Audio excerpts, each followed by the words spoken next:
this why it ain't good to eat and drink at everybody's house. So when we was young, me and my older brother, we used to run around our neighborhood and just play with the neighborhood kids like anybody else would do.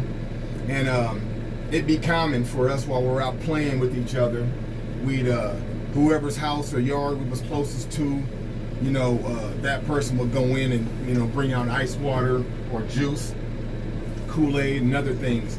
So my dad got mad at us because on several occasions we brought a group of friends over to our front porch, and me and my brother, we went inside and made sandwiches and bought out sandwiches and Kool-Aid. And we did that a few times, and then my dad got upset about it and said he's not buying groceries to feed the neighborhood kids. And he asked me and my brother, do we ever go to their house and eat and drink? And so we was like, no. So he told us, go start doing that. Like, spread it around. Don't just bring it all here, So I understood that. So then our neighbors a block away, they offer us to come over and have Kool-Aid and cake. Their mom was going to bake a cake. So, mind you now, at this particular house, this is Pat and Billy. These are some white guys. Pat and Billy, they brothers. And anyway, we had drank Kool-Aid in their front yard for quite some time. All of us, would drink Kool-Aid and juice, whatever. But anyway, because my dad told us to go out and stuff and get involved with, being able to go eat elsewhere and drink elsewhere, me and my brother took them up on their offer to come over and have some of this cake and Kool-Aid. When we entered the house, this is our first time being in the house. We've been in the yard plenty of times, but we went inside the house, and it just smelled like cats and dogs, and that's what you see running around the house is cats and dogs. That should have been red flag number one. Anyway, we go into the kitchen where the mother is already preparing cake batter into a bowl, and she's doing her thing, got eggs going, whatever. So her sons are doing little things to be involved in helping this, and me and Randy, we get involved in helping. So I look at the kitchen sink, and I notice that there ain't no faucet. And then where the faucet would come out of, there's a soiled, gray, oily rag stuffed down in that faucet hole. So I'm like, I sure hope we don't get no water from there. Well, we didn't. So anyway, one of the boys, Pat, he grabs the bowl of the cake mix and got the eggs in there and the little whisk, and then he calls me with him and was like, come help me. So we leave the room and we're going to the bathroom. So then I started thinking, okay, well, we're going to get some water maybe from the bathtub or the sink or something like that, And we go into the bathroom, and the boy lifts the back of the toilet off, the basin off the back of the toilet, and says,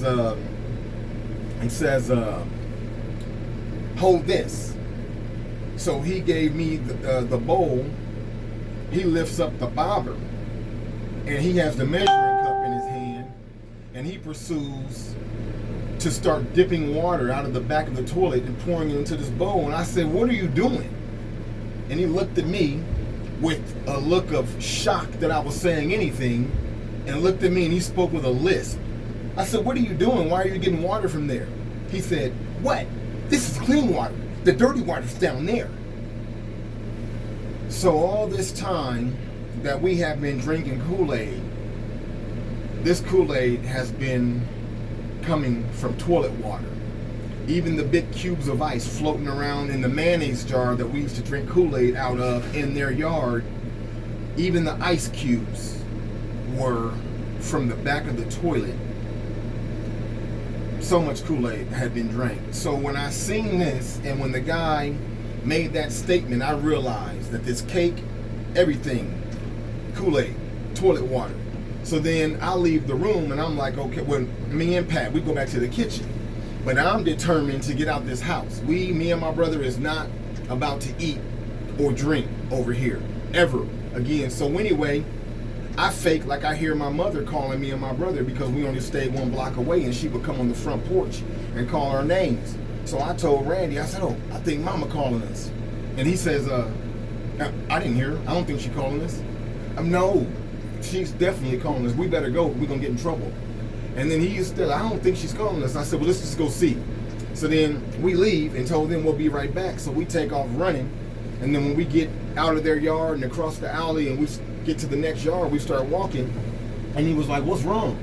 And I said, man, all this Kool-Aid that we've been drinking over here, they've been getting water out the back of the toilet.